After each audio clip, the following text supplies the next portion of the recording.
This is St. Pete X, affectionately known as SPX. SPX brings you St. Pete's brightest business people, civic leaders, and citizens who share their insight and expertise as well as their love of our great city. SPX is presented by the St. Petersburg Group. Head to stpete.co to check out more episodes, and by St. Pete's most effective marketing agency, Big C. Browse to bigc.co to see their work. Now enjoy the conversation. Hi, this is Ashley Ryneska, and I'm here today with Rick Baker. Welcome to the show. It's good to be here, Ashley. Thank you. I know that there was a tremendous amount of speculation around you running for mayor, and you were incredibly successful in warding off transparency before you were ready to give it. You know, I think a lot of people believe that I decided something, but I was just not telling anybody yet. And that really was never the case. I really didn't decide till very much, shortly before I announced that I was running. I have a lot of options. I'm blessed to have a lot of options in my life. I actually am about to publish another book I've been working on for 10 years. And so it's a book on the history of Florida. I kind of like history. So I've been working on that. I've got publishers' proofs coming in right now as I'm running for mayor. Obviously, I hadn't intended to do both of these things at the same time. And, I have a good gig at the Edwards Group. We're doing the Rowdies, and did Sundial and worked on the One St. Pete project and some other things around the town. So that's been good. And I've long been encouraged to run for state office as well.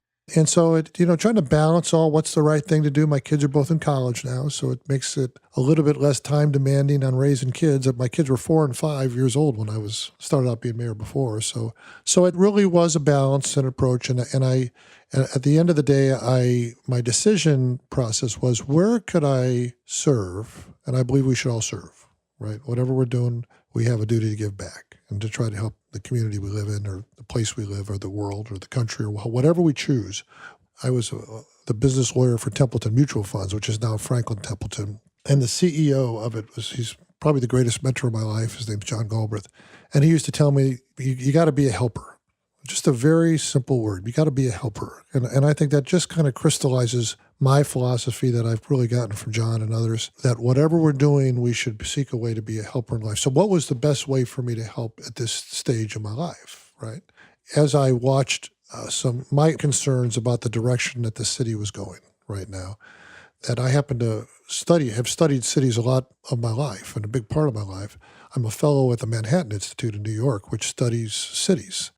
And so I've seen what happened. Some of our cities, St. Louis and Baltimore and Detroit, they used to be really considered great cities. What happens to them? Why do they go in the wrong direction? And I started seeing some of the, while St. Pete's got a lot of momentum that we've been building over the last 25 years, I've seen some of the things that have happened in those places start to happen here. And I felt this is probably the best place for me to be, to try to help. So the day that you announced that you were going to run for mayor, May 9th, 2017, and it was a big day for the city, arguably probably a bigger day for you. And I'm wondering on that day what emotions you were negotiating as you took to the podium and declared this decision. You wake up in the morning and you're about to go do something pretty big, right? So you're thinking about it when you get out of bed. And as I'm sitting up and thinking about what I'm going to say, because I don't write out speeches and things before I give speeches. I don't memorize speeches. I kind of stick an outline in my head and then I just go and talk, right? Because I believe that that's the way to do it, to talk to people. If you do it that way, it comes from your heart, and people recognize when it's coming from your heart. So I'm sitting up, just getting up, and I'm thinking, okay, what am I going to do? And this compelling thought hit my head, is just tell the truth.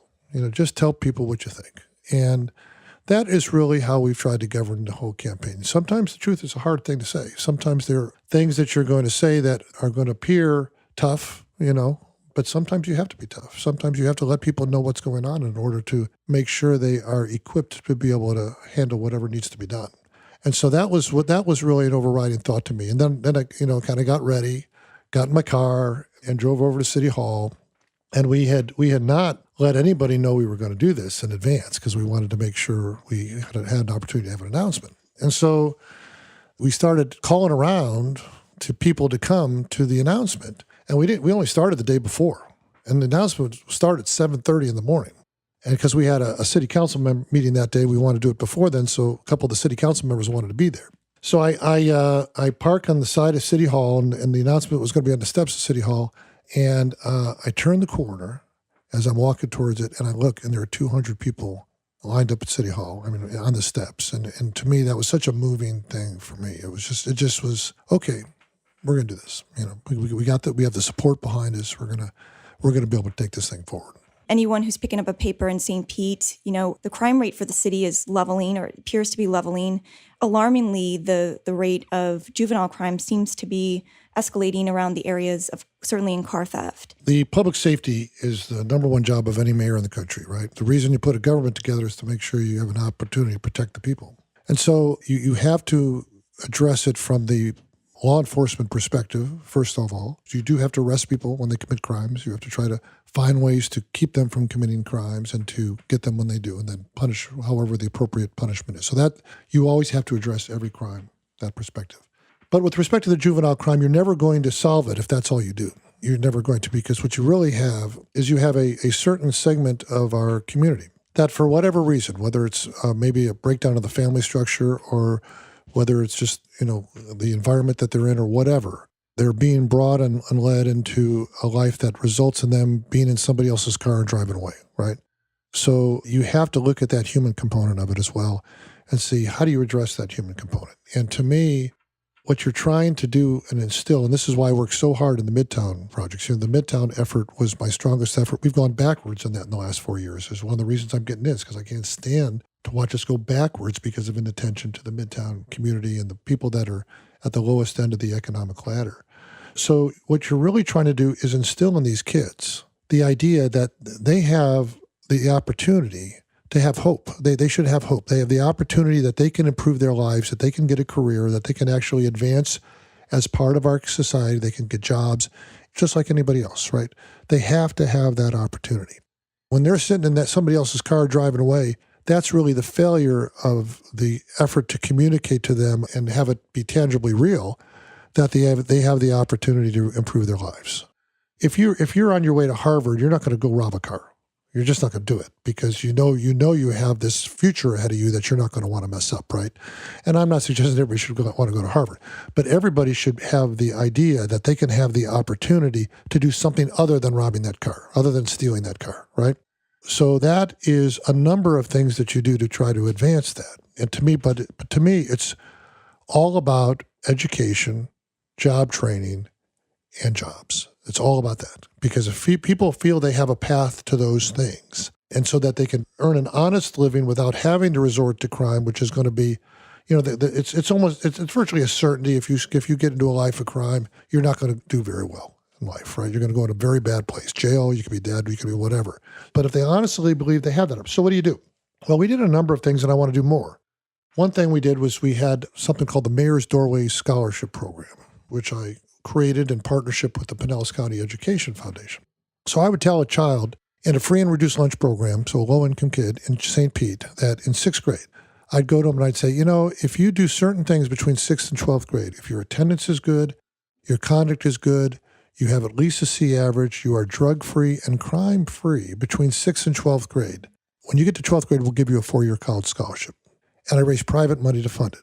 What you're doing is you're telling a kid in 6th grade, stay good, stay in school. In 12th grade, you're going to college. That's an incredible incentive for a kid to stay good. And we raised enough private money to fund 1,000 college scholarships like that. And 93% of those kids graduated from high school, went on to college. That's an incredible incentive to keep them from breaking into that car. It's also a shift from symptomatic outreach. So yes, the backpacks and the snacks and the sundries are all necessary when we think about social outreach or social services or resources. But your philosophy, or it seems your strategy, hones more on the systematic, getting underneath the belly of the issue and addressing material poverty, yes, but also addressing poverty of self-confidence, poverty of connection, poverty of really just the emotional coping tools that a lot of these youth are robbed of. Well, yeah, and like you say, you have to do both. There's free and reduced lunch at school for a reason, right? Because kids need the food and they need to be able to do that. And you have to provide, like I built Mercy Hospital Clinic in Midtown because people have to get health services and you have to have an opportunity to provide people with some of the needs that they have as well. But you can't stop there. If you stop there, then you're never going to change the cycle, right? So you read Seamless City, my book. So in the book, what you can tell by the time you've gotten to about 3 pages is that I'm a strategic planning guy.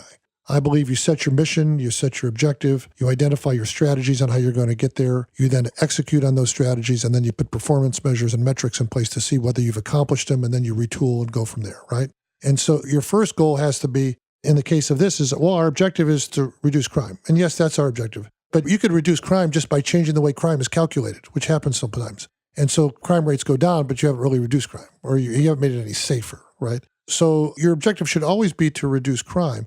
But undergirding that, your objective really should be getting a community where people are not committing crimes, or they are not having the motivation to commit crimes. That to me is, and I'm not, nobody should misunderstand what I'm saying by saying that I don't think police officers shouldn't be out there arresting people. We did a lot of that. I increased the number of drug arrests in the city by 50% yearly when I was mayor. I believe you go after people that are committing crimes. But at the end of the day, you're not going to solve it, because we can't fill our jails with everybody that's poor, that's not able to get a job. For some of these teens, jail may arguably be an escape from some of their conditions. I'm just not there that they're really even thinking about it, because if they know that you rob a car and get caught, you're going to be back in the street. You're not going to go to jail. And they know that. They figure that out. They're pretty smart. So they're making what they consider to be a rational decision at the time. So what we have to do is give them an alternative paradigm. So we say, okay, one could be college at 12th grade, but a lot of them aren't going to go to college. So I'm working on by the way, I also built a Job Corps training site in Midtown on 22nd Street when I was mayor. So a lot of people we just met a young lady 2 days ago that had graduated from the Job Corps site and got a job, and she's telling me how great she's doing. I'm thinking, thank God it works. And we built a St. Pete College campus right on 22nd Street in Midtown. And we built a Head Start program right off of 22nd Street in Midtown. So you want to provide people with the opportunities to education, those things. We did a lot of that. To me, that's all about creating an environment of opportunity. Beyond that, the Association of Builders and Contractors has a program. I just had lunch today with their program over in Tampa.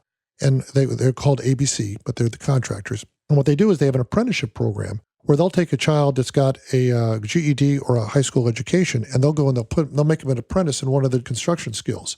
So it could be plumbing or carpentry or electrician or whatever, and they'll give them a job. So you'll make $12 to $15 an hour in a job right now, and they'll pay for your training at night for 4 years, so you can go through a training program that you become certified after 4 years. And every year that you're in the job, you get a little bit more money every year, and then when you get certified, you get a big bump, and you can make a very good living doing that. So it's an opportunity for a student that may not be going to college, may have no interest in going to college, or not an opportunity to go to college, but they have a path, right? They're doing 600 of those kids in Tampa right now. They're doing 0 in St. Pete. I've talked with them. They've endorsed me for my campaign, but I've also talked to them. I said, I'd like to brand it. I'd like to make it a mayor's apprenticeship program in St. Pete, and I'd like to bring it into our city, take our kids, bring our kids through this apprenticeship program into the training. You imagine how many lives you could change with something like that. To me, and if you get a kid at 18 years old, even if you get them when they're in 10th grade, you say, listen, stay straight, stay good, don't stay out of trouble. When you get to 12th grade, then you have an opportunity to go into this apprenticeship program. Within 4 years, you can be making $50,000 a year. That's not a bad living for a young person coming up, right? And so we're going to do that. I've already talked to them. I've talked with the Education Foundation already. They're going to be partners in it. We're going to tie that all together. Again, the idea is you're trying to provide people with the opportunity to succeed without going in a bad way. Mentoring, job shadowing, all of these tools that you're assessing for a solution are commendable. And we at SPG we've talked about the arts' influence on a youth's trajectory in life and as a mode of expression and connection. And you are no stranger to the arts in St. Petersburg. In fact, you ushered, I'm not sure if our listeners even know the connection that you have in bringing the Florida Orchestra here, the Chihuly, the Dali. Share with me how these decisions have created a massive ripple effect in the creative community here. Well, when you first started talking about it, I thought you were talking about my guitar playing at the Saturday morning market. Unfortunately, not now, but later on the podcast we will. You know, in 2002, we had a press conference over at the Museum of Fine Arts. That was my second year of office. And there had been an economic impact study on how much art impacts the community. And so we decided to talk about it. And at that press conference, I announced that St. Petersburg was the cultural center of Florida. Now, that was really part of an approach to lie until it becomes true. And now I say it as a jest because I've said that before, and my opponent then says, oh, see, he says he lies. But I say that because what I'm really saying is if you set a goal for something big, people follow, right? So I set a goal that for St. Pete to become the Arts Center. And I actually declared us to be the Arts Center. That's kind of the decision, right? When you decide you're going to do something, it's amazing how people and resources flow to it. Funny how that happens. It does, right? And so I made that call. And then from there, we went on and we did a lot of things. I really helped lead the effort to relocate Dolly in a new building right on the waterfront in downtown St. Pete. We did bring the Florida Orchestra's headquarters into St. Petersburg, went out to Seattle and met with Dale Chihuly and brought the Chihuly collection into St. Petersburg. I rebuilt the Mahaffey Theater. A lot of people don't remember what the Mahaffey Theater looked like in 2001. It was a square building with no windows, and you actually entered from the parking lot and did not even know it was on the waterfront, and it's now this gorgeous facility. We brought St. Pete College campus into downtown, which along with that came the American Stage New Theater. And then St. Pete College, we helped them as they acquired the Palladium and made that another one of their museum assets into the city. We brought great exploration into Sunken Gardens, that museum. We expanded the History Museum. The museum expanded the Fine Arts Museum. Lots of really the great cultural renaissance of our city came to that point. And later, I sat down with Duncan McClellan and invented the Warehouse Art District, which is really patterned after Seattle and Tacoma, Dale Chihuly, and created this really energy of an art center. And I think it does a number of things to directly answer your question. One is, first of all, it's an economic impact. There's no doubt in St. Pete, arts has a strong, strong economic impact for the people that work in the arts, people that enjoy the arts, tourism that come and see the arts. But it's also a huge quality of life thing to me as well. The arts, no doubt, is an enhancer of the quality of life of the people that live here. It just does. It's so you feel differently about the city when somebody comes to town and you say, "Can I take you to the Dolly? Can I take you over to see Chihuly? Would you like to go on Saturday night to the Warehouse Art District walk?" And it's just, it's just different. It makes St. Pete cool. So we're talking about the St. Pete Renaissance, and the arts is a big part of that. And you had some thoughts in terms of where we're going or where you like to see the city go in the arts realm.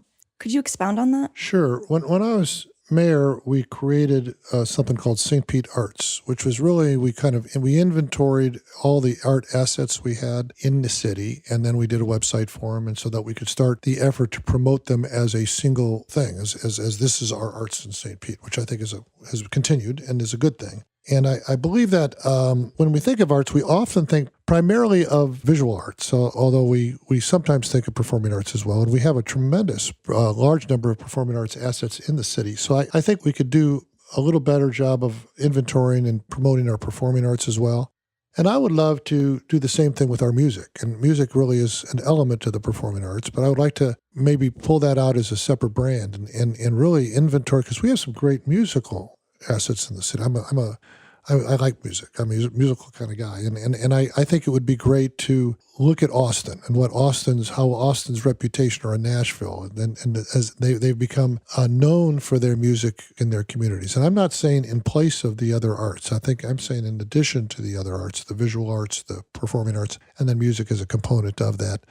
I think that could be really cool for St. Pete going forward. And really integrating music into our everyday experience and just having this pervasive envelopment of different talent. I know you have a penchant for, is it rock? Southern rock. Okay. I really play a lot of different music. I'm not good at any of it, but I play a lot of it. But I like Southern rock, the Skinner and Marshall Tucker and Allman Brothers and things like that. In fact, I got to play with the Allman Brothers band when they were here in St. Pete, which was kind of a benefit of being mayor, I guess. I guess so. When's the last time you picked up your guitar? Last night. Really? Last night. I often will, when I'm trying to calm down at night, I will pick up my guitar and play and sing to myself at home. Love it. So I want to talk about the transition from public life to private life and how you've navigated that so successfully. And there's a lot of healthy curiosity around the Edwards Group. It is wonderfully enigmatic. We know that there's a lot of great stuff happening there, a lot of great decisions being made. I would expect a tremendous amount of interest and inquiries and requests for support. And one would suppose that you are inundated daily by different businesses and organizations looking to connect with you in some capacity. It's been an interesting travel that I've had because I started out in the business world and as a corporate lawyer, business acquisition lawyer for a lot of years. So I was involved in a lot of businesses in our community. I was involved in the chamber. I actually ran or was involved in 5 successful mayoral elections before I ran for mayor. So I was very tied into it all for a long time before I ever ran for mayor. And then I got to be mayor for a while, almost 9 years. And of course, I was in the middle of it all. With the Edwards Group, it's been interesting and enjoyable because it's allowed me to continue to be involved in things that help move the city forward, but from a different seat than I was in before, than any of my other places I was before. So it's whether it was the redevelopment of Sundial, which was a challenge, but it was the old Baywalk, now Sundial, but it wound up being a great project for the city, or the kind of the assembly of the land and for the ultimate development of the One St. Petersburg and Hyatt project downtown, or the Rowdies, which has been an ongoing effort to try to both get the team going and get them into Major League Soccer. All that and a lot of other projects we've been involved in. The Edwards Group is the manager of the Mahaffey Theater and does a number of other things in the city, some of which I'm involved in more than others. But what's neat about it is I really think, Bill Edwards made a lot of money in the mortgage business. He was very successful in the mortgage business. Now, by the time I came there, they were largely out of the mortgage business or moving out of the mortgage business, so I wasn't involved in that piece of it. And what he has been involved in since I've been here for almost 5 years now has been largely things that he wants to do to help the city. Now, how cool is that, to have a successful businessman in the town that wants to look for ways to help the city and invest his time and money into trying to make that happen? And so that has been an interesting process and an enjoyable process, and one that aligned with my objective as well, which is always to try to figure out how we can make St. Pete better and improve the quality of life of the people that here. And I think we've had a lot of success to do that. Beyond that, as you mentioned, Bill is often asked to contribute to various efforts and causes in the city. And I have to say he makes all those decisions. I don't filter any of that. I have to say he's a very generous guy when it comes to that. He's put a lot of his money into things that people help. Sometimes people see it. Sometimes people don't even know that he's done it. Absolutely. Well, you mentioned the Rowdies, so we have to go there now. And I'd love to get your assessment in terms of our chances, or what you think our chances are in bringing a Major League Soccer team to St. Pete. I think they're good. They started out at, I want to say, with a dozen cities that were applying for 4 teams.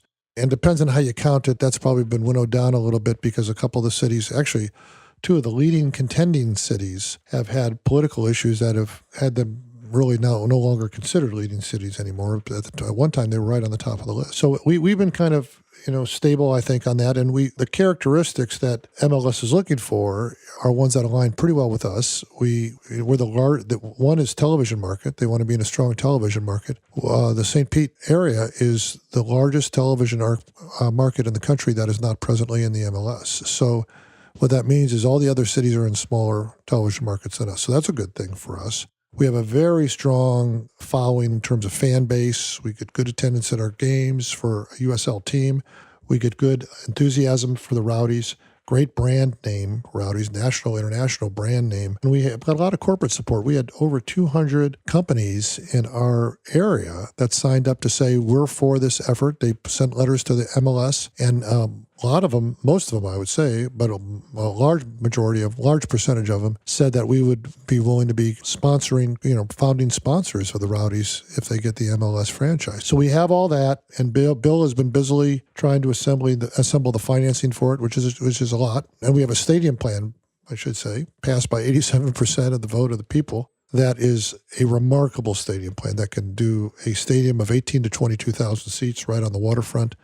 I think it'd be certainly the most beautiful soccer venue in the country, maybe the most beautiful venue, period, of sports in the country. And MLS, I think, is very interested. Bill was just up in Chicago in the All-Star break for MLS week before last, I think it was, talking with Don Garber and others up there. And I've had many conversations with those fellows over the time.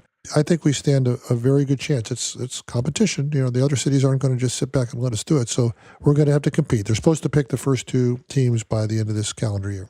want to shift to the Trop, just in the realm of sports and the debate or the query around the new location, if there is one for the new Trop Stadium. And we have potentially 85 acres poised for redevelopment. And when you think of Rick Baker, you can't not think of redevelopment. You just have a very sharp eye and vision for what we can do with the very little land that we have. And now we have seen before us a potential opportunity. We don't know exactly what that's going to look like yet, but you probably have some ideas based on what happens with that team. First and foremost, I remind people that in the 90s, I was on the baseball committee of the chamber, and I went door to door getting petitions signed to get the funding for the stadium and to try to get a baseball team for St. Petersburg. And that was a long-term effort for the city. The city's invested millions and millions and millions and millions of dollars into that facility. So I think the first objective is to try to work to keep the Rays in St. Pete. That's going to be harder because Mayor Kreisman has largely let them out of some pretty important parts of their contract. And so it's given, that's why they're looking at Tampa right now, is because he did that. So it's going to be a little harder to do that, but I will work to try to get a plan that could keep them in St. Pete, preferably right at that site. But whether they stay or don't stay, that site will be redeveloped, either with a stadium or without a stadium. And I think that is 85 acres, as you indicated, right in the heart of the coolest downtown in the southeast United States, right? So I think there is great potential for that site to do a number of things at that site. I think some sort of housing would be part of it. I would personally believe that it should be a significant portion of public green space in that. That I think that's what has made St. Pete the great place it is, our waterfront park system, our green space around the city, the bike paths, the dog parks, the playgrounds, all that stuff. I think that should be a very, very important and significant component of whatever is done at the Trop site. And of course, I also believe the folks in Midtown should have a seat at the table when discussing all this, because a lot of those folks were displaced back when the original site was cleared many, many years ago at the old gas plant site, which is what it used to be. So I think, concerning all those, I depending on whether it's a stadium as a component. And by the way, we could also have a stadium up in the Gateway area if the Rays decide to go there. So let's say they did and this site was opened up completely, then you might have space for corporate headquarters and corporate space as well. So this could be, you're right, a great opportunity. I think it's a great opportunity for the city no matter what happens. Right. Because it's, again, we're positioned in a good way going into it, and it's a great asset. And if we have the right leadership going through it, I think it could be really cool. Small business is likely the lifeblood of this community, or it has started to become the lifeblood of this community. And during your previous terms as mayor, you were very focused on small business, not only when small businesses opened, but several years into their existence. You were very sensitive to the 2 to 3 year mark in their journey being really critical times of sort of make it or break it. And you would deploy your efforts to publicize their successes and to congratulate the team and really keep that engine going. And so you definitely have your finger on the pulse of small business. And it's likely the climate has changed since you've been in office. And so now coming back into office, presumably, what are you going to do to continue to retain the amazing agencies and companies we've grown organically and to attract more to the area?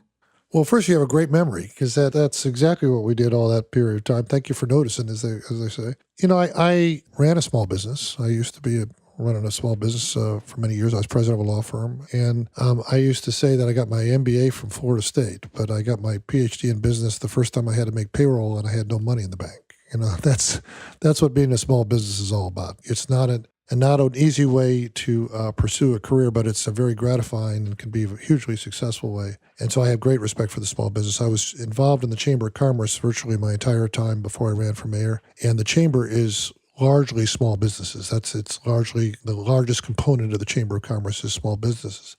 And what I learned when I was at the Chamber was that 80% of the new jobs that we have come to St. Petersburg next year will come from existing businesses in our city. Sometimes we can tend to spend more of our efforts on trying to recruit the next business to come into town and not maybe enough to do what we should about the businesses that are already here. So whether it's making sure the permitting department is working so it's not causing havoc for people, which is going on right now, or whether it's not having too high taxes or too high regulatory burden on people in the business community, or whether it's just showing them support, like you mentioned, is celebrate this 2-year anniversary of a business that has made it for 2 years, which is a big mark for a business. All those are important. I used to go around the city and I would sit down with businesses on a regular basis. We kind of had a regular part of my routine. And I'd sit down with the leadership, whether it's a small business or a big business. And I'd say, okay, tell me, what are we doing right as a city? And I always like to start with the right because you want to hear the good news first. And so they tell me what they're doing, what they think we are doing right as a city. And I say, okay, where do you think we can improve? What are some of the things the city's doing that maybe we're not doing so good? And then they'll tell me that. And we'll keep track of all this, by the way. And if we're not doing something right, we'll try to fix it.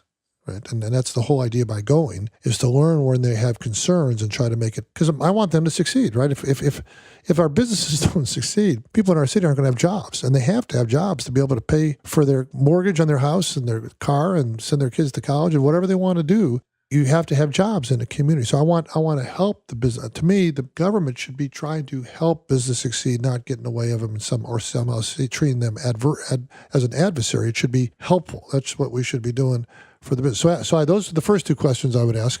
And then I'd say, are you thinking about expanding in the city? And if you are, well, how can I help? What needs to be done in order to accommodate your expansion so we can get you to bring more jobs in our city? And then the 4th thing was always, are you thinking about leaving? Because you want to know. And actually, there was a time I found out, yes, somebody was about to leave. And I actually found it through a third party. So I showed up, and it was a Midtown business. They had about 60 employees, maybe 50 employees, but they couldn't get the land, and there were all sorts of problems right after I took office. So I just showed up at the business doctor on the door. I said, I'm the mayor. Can I speak to the owner? And he was kind of surprised to see me. And I sat down. I hear you're moving. Tell me why you're moving. How can I stop that from happening? We wound up stopping it, right? So if you can intercede at the right moment and try to help that business to grow and succeed, I think it's so important. I trust me, I understand how hard it is in small business. I know how sometimes your sales aren't going where you want, or you're having this problem or that problem. You can't get the financing you need. Whatever it is, you go through a slow period of time, you have trouble getting employees, whatever it is, businesses, sometimes they struggle. And so the last thing I want to do is figure out, is somehow get in their way. But the most thing I want to do is there a way I can help? And so, yeah, I'm with you. I think, and the other thing I remind people, Home Shopping Network, Raymond James, what is now Franklin Templeton, Jabil, I think they have 160,000 employees in St. Pete. All these companies started as small businesses in St. Pete. Raymond James, all these companies, they started as small businesses. I think Valpak too. Valpak. All these companies started small, right? And even Duke Power started in a little power plant where the yacht club is located right now at the old Florida Power building. Most of our major companies in our community started small. So sometimes we spend so much time trying to get the next huge company to leave and put like a back office here or something and then move out 5 years later. Now, I'm not saying you shouldn't try to get them here. I do. But we should also make sure we're working with the companies that are growing here, because that's our future. So you lead by 3 different tenets, and it's listening carefully, walking around, and speaking clearly. Did I get it right? That's the best I can remember. I read the same book you did. Okay. And so it's interesting. It's an interesting philosophy. It's one that's worked for you. And now Right. you find yourself deep in the digital age, where you're still walking around, you're still having those conversations, you're still present, but not only in person, but obviously in the social space, in the digital space. Right. And how you're going to directly communicate with your constituency is going to completely transform, at least from where it was in 2001. And so I'm curious as to your philosophy around direct communication as Rick Baker with your constituency on social media and in the digital landscape. Well, I think we're demonstrating it right now. And I think that the communication mechanism is just another opportunity to do the listening and talking to folks, right? What we're doing on a podcast is the same thing I do when I go and sit in somebody's living room and they have 20 of their neighbors and we talk about what's going on in the city. It allows for the dialogue back and forth to the community so that they can get an idea of what you're thinking and also give some input. But while I will continue to do the social media and the electronic forms of reaching out to people, I will never back away from the shoe leather way of doing it as well. When you go to the neighborhood association picnics and you go to the gatherings of people of all types of our community, or I used to call it the Home Depot effect. And it takes me 2 hours to get a screwdriver at Home Depot because I talked to 20 people while I'm in there. My poor kids growing up, they had to endure that. I think you should have a desire to communicate to people and listen to people all the time. When I was a kid, I was the one that the whole neighborhood was in my treehouse, because I just love people. And I still do. I love it when if I'm at a restaurant, which is more likely Chick-fil-A than anything else, but if I'm at a place, people come up and they feel comfortably coming and talking to me. And I want that. I encourage that. I'm never put out. You're not going to be tweeting or Instagramming? Well, I might do some of that, but probably not a lot. I will entertain other people's tweeting, and I may do some of that. I think that there's a degree, and we do it in the campaign right now, and I do it through the campaign. And I think that's a good way of doing it. But I think to the extent you're doing it, it needs to be substantive, and it needs to be sincere, and it needs to be with a purpose, right? And not just to have kind of a, oh, gee, don't forget me, I'm still out here type thing. It's that's I had ham and eggs for breakfast here at whatever. I think believe it should it or be not, we personal. may be curious about that. We may want to know. The beauty is I'll have people that'll be joining me at the diner. I love diners, by the way. And if you ever want to join me at a diner, you're welcome to do that. I'll take you up on that. Okay. I have actually a map in my car of the diners in the city. So I like to go out and have breakfast a couple times a week when I was mayor. I would just pick a diner, go at about 7 o'clock or 7:30 in the morning and get a newspaper and go. And nowadays I'd probably use my phone, but just look at the news and have breakfast. And people then would kind of come to my table and sit down, and they'd be kind of surprised the mayor was having. And it was a great way of getting out and just on a very informal basis, not announced, not saying where I'm going, just show up. And so people in the community can sit down and talk to you. I like that a lot. And when you join me, you can see what I have for breakfast. Excellent.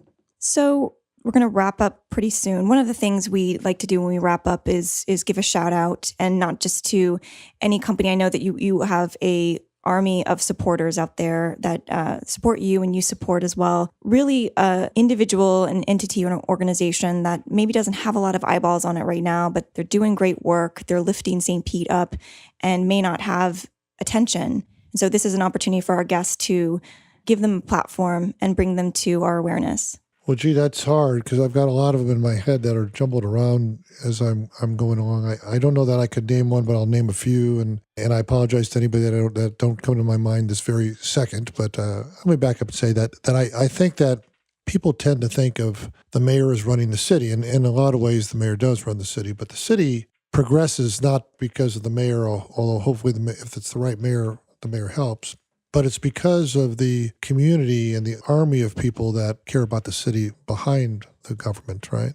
So it's the folks that coach at their Little League games. I mean, how important is that somebody spends their volunteer? I was just walking through a Little League field last night, 31st Street football complex, and looking at all the coaches, the people, and I'm thinking, golly, they're giving their time, People, maybe teach Sunday school on a Sunday morning, to give up their time doing that, or they just choose a career like a teacher where their whole career is giving people, or a social worker. And we have these organizations like a Bully that provides such great work, and the YMCA and Catholic Charities and the homeless service providers. And we just have this huge array of folks in the community that are doing the social service piece of it, the education pieces of it. And then we have the businesses. And I have so much respect for the businesses in our community because they're providing people with jobs. And I've been in business. It's hard. And so I'm thankful for them, and especially the ones that make the commitment to take a portion of the money they make and put it back into the community. And there are a lot of them. We would not be where we are. Look at today. We have 2 new museums under construction right now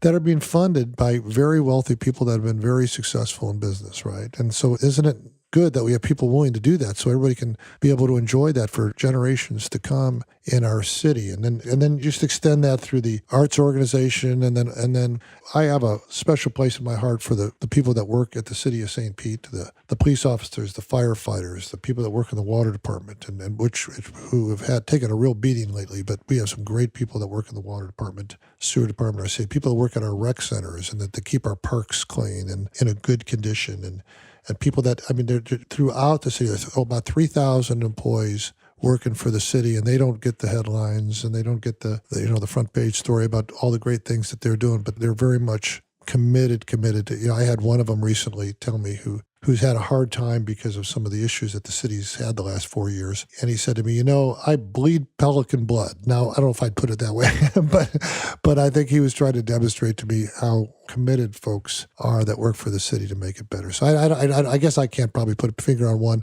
but I'm just thankful for this army of people in St. Pete.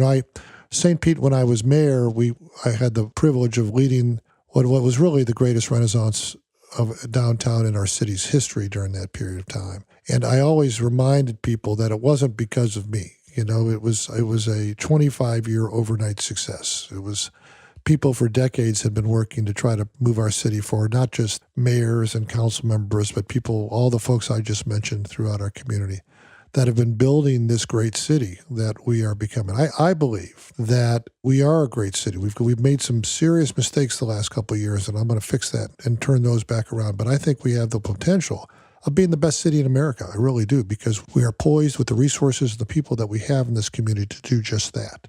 And with some of the things that we've talked about today and others, I think that we're ready to do that. Rick Baker, thank you for being with us today. My honor. Thank you for having me. You've made it to the end of another great episode. For show notes, head to stpete.co to the show notes page, which includes links to all the resources mentioned in the show, as well as quotes and key insights from the show and information about the guest and the host. Thanks again to our sponsor, Big C. Head to Big C, that's BIGSEA.co to check out their work. And if you like what you heard, make sure to share this episode on social media and leave a comment. See you next time.